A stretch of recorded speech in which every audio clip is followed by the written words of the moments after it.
So yan halos 1 year mahigit na pala itong ITEL RS4 ko. Blinag ko siya noong April 21, 2024. Yan, meron ako ditong 6K na views. 1 year na pala itong video ko na to. So 1 year na pala itong cellphone na to.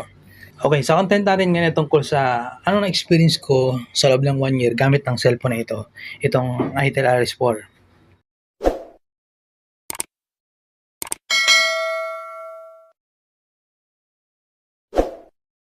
Okay, mag-start tayo sa casing niya. Nagdilaw po yung casing niya, pero para sa akin, astig pa rin siya. Astig yung casing niya. Naastigan ako sa pagkadilaw ng casing niya. Naastigan ako. Pero mas astig kapag walang casing. Kaso nga lang, is delikado. Baka masira. Yan. Malaki pa naman yung camera bump niya. Yan. So, sa halos 1 year, yung casing niya ay nagdilaw na. Yan. Ano pa yung mga nagustuhan ko dito na experience ko sa loob ng isang taon? Una yung recording sa screen record sa kanyang video. Maganda yung screen record nito, malakas. Yung music, malakas din. Pag nanood ako ng video sa YouTube, sa lahat ng video platform, yan, malakas. Pag naglalaro ako ng game, malakas kasi dual speaker. Hindi sabog. Yan, ano pa ba? Yun, yung pinaka na-experience ko talaga sa kanya na mabilis is yung kanyang battery charge. Ginawa ko to ng speed test ba yung ginawa ko noon o charging test.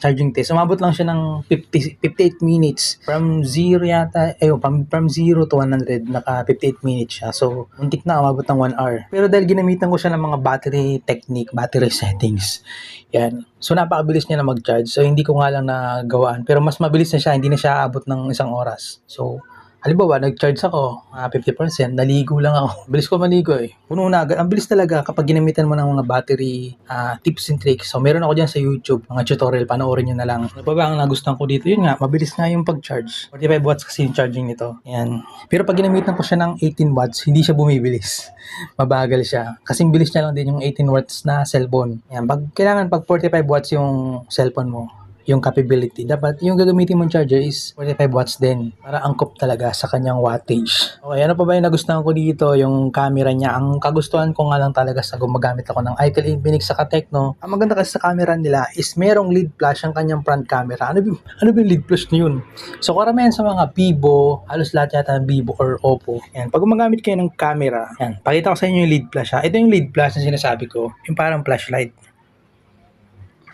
Yan. Ang Tecno, ITEL, saka Infinix, meron sa front. Ayan. Meron sa front. Yan. So, kahit madilim sa area mo, kahit madilim, liliwanag din. Kasi, yun nga, meron siyang lead flash na tinatawag. Ano ba na-experience ko dito na maganda sa, ITEL RS4? Yung OS niya, wala siyang ads. Walang ads ng OS nito. Hindi siya katulad ng ibang phone ni Transio na may mga ads. Ito wala. Ano pa ba? Madalas mag-update ng security patch. Hindi nga lang buwan-buwan. Siguro every 3 months, ganun. Yan. Ano pa ba nagustuhan ko dito? Storage siya, malaki, 256. Puro magaganda yung sinabi ko. Ano naman yung mga ayaw ko dito? Teka lang, mag-isip muna ako ng naging ayaw ko dito sa ITEL RS4. Ang naging ayaw ko dito ay yun, hindi compatible sa kanya yung Hibernator. Hindi compatible yung, alam niyo ba yung Hibernator? Yung app siya na piniprease yung mga apps na hindi mo na ginagamit sa background. Hindi siya compatible dito. Siguro dahil meron siyang tinatawag na Phone Master, kaya hindi siya compatible. Kasi meron na siyang built-in na battery saver saka data saver, yan, mga protector. Meron na rin kasi siya, kaya hindi niya ina-allowed yung mga ganong mga technique na apps. Yun lang, wala na ako na ibang issue dito. Kaya hindi ako nagkamali sa pagbili ko nito. Saka bago ko to binili, nanood ako ng mga review sa YouTube. Yan, saka ito yung first gaming phone ni ITEL Mobile daw. So hindi niya nga lang natupad yung inaasahan ko sa gaming phone kasi halos same lang din siya. Pinagkaibangan niya nga lang is maganda pang edit ng video ng vlog. So dito ako nag-edit ng video. Yan, hindi ako nagka-problema dito. Yan, sa mga ITEL RS4 dyan, try nyo gawin pang vlog, maganda. Yan. Sapat na sa akin yung 1080p, pero maabot ito ng 4K. 2K pala, 2K. Check natin yung video resolution. Umabot siya ng 2K in 30 frames per second. Pero hindi ko nagugustuhan yun kasi paano na pala yung mga ibang device na hindi abot ang 2K video resolution. So mag-run lang siya sa 720. Yan. Yan, yun lang.